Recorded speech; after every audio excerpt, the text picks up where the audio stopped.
Just so you know, like the process of learning to paint is like this. You know, it's not constantly just going up. You know, it's up and down, but with a slight increase. Hi, welcome to Paint Coach. My name is Chris Fornatero, and I'm here to help simplify oil painting so that you can get better faster. So I've been working with a student one-on-one online for the past few months, and he's made some great improvements. So I thought it'd be helpful to share what I think he did to allow himself to have so many breakthroughs and improve so much in a relatively short amount of time. All right, so a little background on this student of mine. He has a full-time career. He's a husband, a dad, so it's not like he had unlimited time to learn how to paint, and this was all he was doing. But as much as I want to take as much credit as possible for him getting better, I can't, because he did put in a lot of work. He did practice a lot. He found time to paint. If I'm going to be 100% honest, that was 85% of the reason why he got better. But in this video, I want to discuss that extra 15%. Also, he uses water mixable oil paints. So if you have any hesitation with those, thinking you can't get good results, you can. Now, one of the first things I had my student do was to copy another master painter's landscape, a landscape master copy. Now, I wanted him to copy a landscape painting opposed from working directly from a photo, because it's very difficult to get a good photo to paint a landscape from. Things are just so much different. You can see more into the shadows when you paint from life. It's harder to pick up on atmospheric perspective. A lot of times there isn't even exposure for the whole scene. You know, maybe the ground and the trees and everything are exposed correctly, but the sky is blown out, or maybe you can see the sky and everything else is really dark. There's just a lot of problems you can run into, and using another painting can give you practice seeing and painting what a landscape should look like. You can start developing an eye for how light works in a landscape. One of the first paintings I had him paint was this landscape painting from Edgar Payne. I felt he did a good job getting the colors and values of this painting, but he seemed to struggle simplifying the scene. Simplifying it at the beginning makes it a lot easier when you come to these areas that are more complex. So when he got to those, he kind of got lost and things sort of fell apart in certain areas. Now, I actually ended up painting this painting myself and using it for a tutorial on my Patreon. Having these tutorials on my Patreon helped him a lot, and he would actually use them in an interesting way. He would first try and paint it himself, because when I posted to Patreon, I have the photo reference there as well. So he'd actually try and paint it on his own first, and then watch the video afterwards to see where he made mistakes and what he could have done better. And sometimes he would try and paint it again. Other times he would just watch it. He'd just be like on the treadmill or something, just watching it, kind of picking up what he did right and wrong. So like over the next couple months, having that was a very useful tool. So then I was like, I want to try and help him solve this simplification problem. Let's try another landscape. So I had him do this landscape of a waterfall. And again, he had trouble simplifying the scene into big shapes and identifying the correct values of those shapes. And just so you know, value is how light or dark a color is. So I'd put the photo reference in black and white and show him how dark certain big shapes were, and that the only way that you were going to make this painting work and have that waterfall be lit up and bright and stand out and be a good focal point was to make sure all the darks around it were dialed in correctly. So then he watched the tutorial of me doing it, working the painting from the big shapes to the small shapes, working dark to light and thin to thick. And he painted again, and I felt he made a lot of improvement. The only areas that I think he needed to work on were his highlight areas. He seemed to not be getting all the punch he could have been getting from his highlights, and it had to do with his paint application.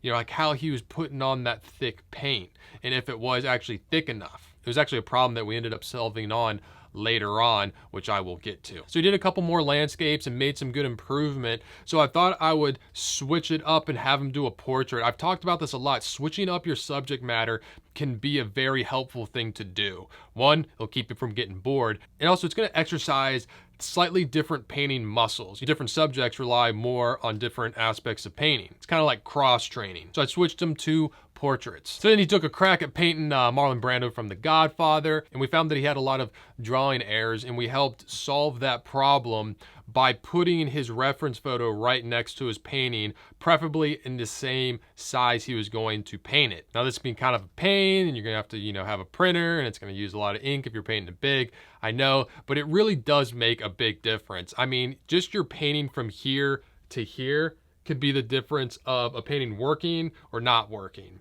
Because, you know, if you're constantly going like this and this, it's hard to really compare. If it's if your painting is right next to your reference photo and it's just a matter of darting your eyes, it's a lot easier to see when something's off. Even if you're working from a phone and it's not the same size, you know, buy one of those gooseneck arms for 15 bucks or whatever, and get your phone right next to your image or your iPad or whatever it is. You know, make it easy. If you're right-handed, make sure it's on your left side. You know, you don't want to be looking over your shoulder and doing all of that. So I thought I'd take the same approach that I took with the landscape painting in terms of doing a master copy. So the next portrait I had him do was a master copy of John Singer Sargent, because I wanted him to, you know, focus on a lot of things, focus on colors, values, you know, brushwork. I felt that he could be translating form a lot more with his brushwork and not just having arbitrary strokes, but thinking about his strokes and wrapping the paint around the subject. And after his first pass at it, I saw he was struggling identifying the correct colors and values. And it wasn't until I pulled out all the colors on Photoshop and showed them isolated that he got a better understanding of how, you know, dark he could go with his colors, how desaturated, how close together they were, how dark the lights actually were, and how light the darks actually were. So that was a pretty big revelation that helped him later on. Next, he tackled a portrait from my Foundations of Oil Painting course, and I felt he did make some progress with his brushwork and translating the form of the face, but he was still struggling and he still quite wasn't there. And whenever somebody is struggling a lot with something, the first thing I like to do is simplify the process as much as possible. That way we can really focus on the one specific thing they're struggling with. In this case, it was the brushwork. So I transferred him over to doing still lifes because, you know, it's gonna be a lot more simple. It's not as complex. You're gonna be able to really focus in on just the brushwork. Because like when you're doing a portrait, you have to worry about the drawing and getting, you know, the skin tones and the line of the face. It's a very difficult subject. So going to a more simple subject allows more brain power to be focused in on what you want to focus on. So after those still lifes, I felt like he was getting the hang of it and ready to come back to a portrait. And he wanted to do this portrait of Al Pacino from Scarface. And boy, oh boy, was this portrait a beast. Now, to his credit, this photo is a tough one to do. Like the lighting, the way it is, it's a tough portrait to paint. And he must have tried painting this thing, you know, at least 10 times. He has tried it over and over and over and just wasn't getting it, didn't know what he was doing wrong. But the point is that he kept trying. Like he kept, you know, every time he did it, he got a little better. Even if he didn't realize it, he was getting better and he didn't quit and he kept going. But it did get to a point where it's like, all right, we need to like put this aside. You know, we'll come back to it, just put it aside and let's move on to something else. So after that rough experience on a portrait, I wanted to give him something that I felt he could do really well with and knock out of the park and get his confidence and get some momentum back. Momentum is a very important thing that I feel like a lot of people don't talk about. Like gaining momentum can just really help you get going, you know, build your confidence. And that way when your confidence is up, when you do come across those hard times, like, you know, you can do it. You're like, no, like, I know I can do this. That good painting I did, it wasn't a fluke. Like, I just need to work through this and I'll get back to doing good paintings. Just so you know, like the process of learning to paint is like this. You know, it's not constantly just going up. You know, it's up and down, but with a slight increase. So when you're down, don't think that you're bad or that, you know, oh, that good painting was just a fluke. It's just part of the process. There's going to be ups and downs all the way through. So the next painting I had him do was this portrait of Walter White that I did for a Patreon tutorial, and he actually painted along with the tutorial. And the main thing he learned here, it's a pretty big breakthrough, was how important it is to simplify the portrait down to its big shapes and values right at the beginning. He was like, oh wow, like this makes complete sense. He's like, when I block it out, if I can see the person in the first 30 minutes of blocking it out, you know, it's not a perfect likeness, but like you can start to see the person in that first 30 minutes of blocking out, like, you know, you're on the right track.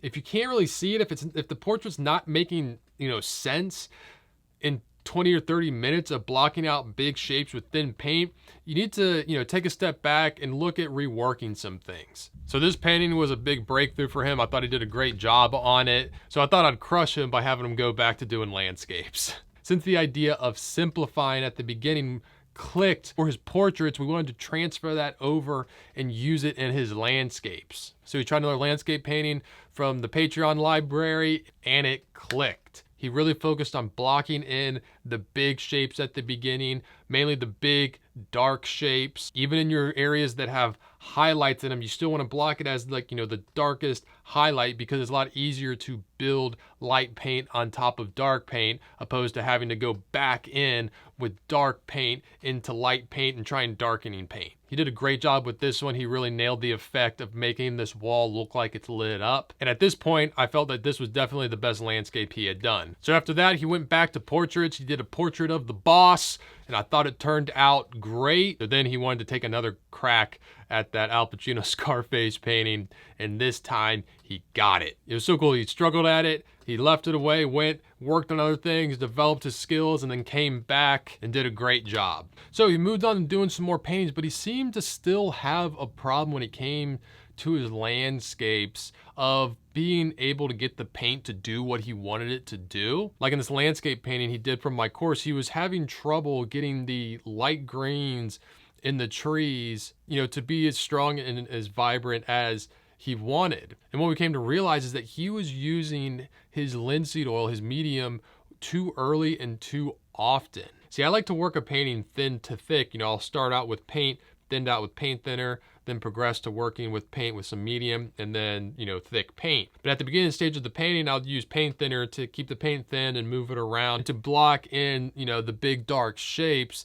and then I can layer thick paint on top of that. See, he was thinning his paint with the linseed oil, which is slow drying, and it's hard to build paint on top of that. But see, he did have the paint thinner that is used for water soluble paints, but whenever he used it, when he blocked out his darks came out flat, you know, it dry really quick, and they just had this chalky look. He was just struggling to get good, rich darks that were thin at the beginning of his painting so he could build on lighter, thicker paint. So I suggested him, was like, have you ever tried just using water to thin your paint at the beginning of your painting, then progressively use less and less water, and then maybe move to using, you know, medium later in the painting? Because I've used water mixable paints a lot. I've done a lot of paintings using water mixable paints, and I never used the water mixable paint thinner. I would just use water to thin it out at the beginning and progressively use less and less water. Now, I'd read that people say, oh, you're not supposed to use water with them. I don't think you're supposed to use water with them too much. You don't want to be using, you know, washes of paint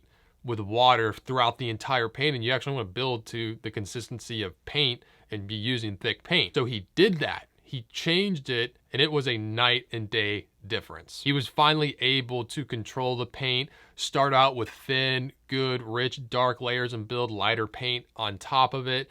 And it was crazy, like how big of a breakthrough it was. And it just shows you how, you know, you could be one little nugget of information away from completely opening up your paintings. You know, I always say, like, whenever you buy a tutorial or, you know, get lessons or anything like that, if you can just come away with one piece of information that saves you time, that saves you years, it's worth it. This was an example of it. You know, just this dumb little thing that we both overlooked for so long and didn't realize, like, as soon as we fixed that, boom, it made things so much easier for him. So that's his progress story. I found it really interesting, so I thought I'd share it with you. I'm sure a lot of you have similar problems, so hopefully watching this can give you solutions, or at least know where to look to solve your own painting problems. The main thing that I want you to get out of this is don't stop painting. Just always be painting, to keep going. You can do it. Don't ever think that your last good painting was a fluke and that you can't do it again. You can. Remember, fall in love with the process, not the end product. It's not about making a perfect, pretty little painting every single time you paint. It's about learning and getting better. All right, if you liked that video, please hit the like button, subscribe to the channel. Also hit that little notification bell so you get notified when I release a new video, because whenever I release a new video, I try and answer as many comments as I can, like in the first 30 minutes or so. If you want to get a question answered, that's the best time to try. In the description below, I have links to my Foundations Full Painting course and my Patreon page where I have full painting video tutorials. If you want to see what I'm painting on a daily basis, you can follow me on Instagram at Forza43. I'm Chris Fornatero here telling you to go get painting.